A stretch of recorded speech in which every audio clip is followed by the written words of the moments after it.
Welcome back. There are parts of Wales, it has been said, where the only concession to gaiety is a striped shroud.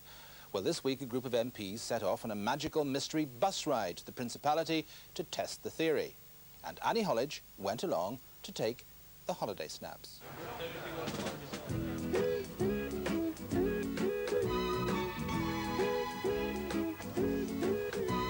We're all going on a summer holiday. No more working for a week or two. Fun and laughter on a summer holiday. But this isn't a Mediterranean cruise in the sun, and the 7 MPs on board resent very strongly any suggestion that they are here just for the fun and laughter. As for sunshine, there was very little to be found in North Wales last week.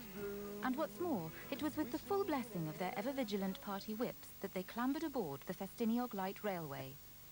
But what exactly was the Employment Select Committee doing? For this is who they were, permitted to stray so far from their natural habitat and snugly ensconced in the first-class compartment of a little train. We're here in North Wales to look at tourism and try to see whether the taxpayers' money is being well spent. A great deal of money is spent by the Wales Tourist Board, and they have a very good reputation for spending taxpayers' money wisely. So we're here to look at the projects that they've been involved with. It will be difficult to be critical because I think all of us have been very impressed by what we've seen. The key issue is the availability of money for grant aid to tourism projects, which has been stopped in England but is still available in Wales and Scotland. And we want to be able to put a case, if we indeed feel that that is justified, as to why this grant money made available under Section 4 of the 1969 Tourism Act should be continued in England as it is being continued in Wales and Scotland. And if by some remote chance you hadn't heard of Section 4 on Tuesday morning at the beginning of the trip, by Tuesday afternoon you were well acquainted with every nuance of its implications. Pris Edwards, chairman of the Wales Tourist Board, believes that government aid in the form of Section 4 is absolutely vital to the tourist industry and must continue. The Select Committee requested to see Section 4 assisted projects in Wales, and we decided to show them examples from all sectors of the industry. But let's take the caravan park that we looked at. There was a case where a person wanted to improve that caravan park to be one of the best in Wales.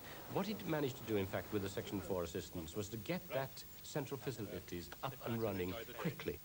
Including an undercover adventure playground, otherwise known as an all-weather facility. I think we may have discovered some more sections of the Iraqi gun, don't you?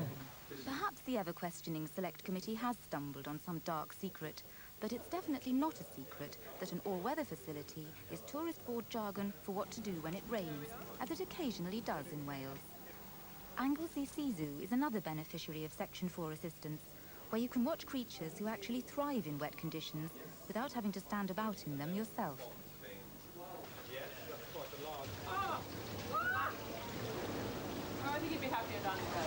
Emma Nicholson is the newest member of the committee and is thrilled about the benefits of all-party fact-finding missions.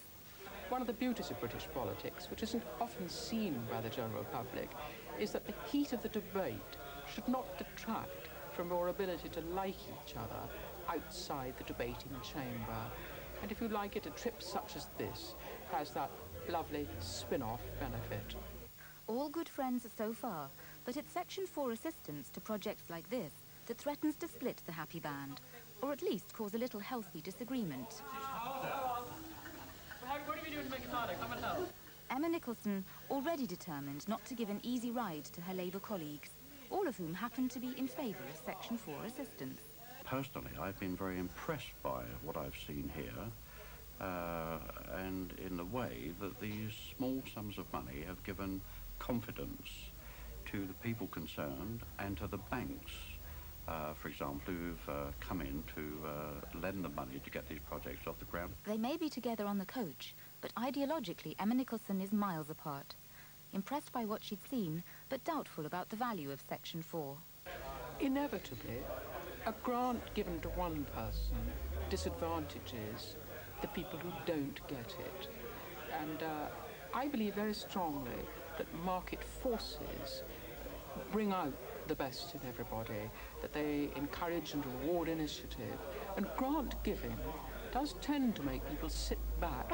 Was delighted that they'd come round to her way of thinking in one area. I'm glad they agree with me about equity investment.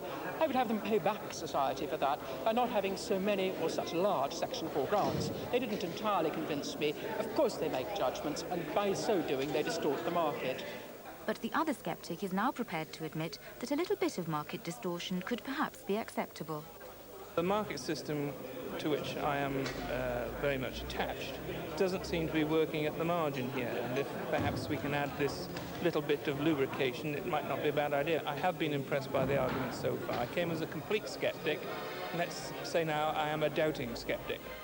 The committee is now back home preparing its report. If they can all agree to differ, then it's due to be published before they go off on their real summer holidays.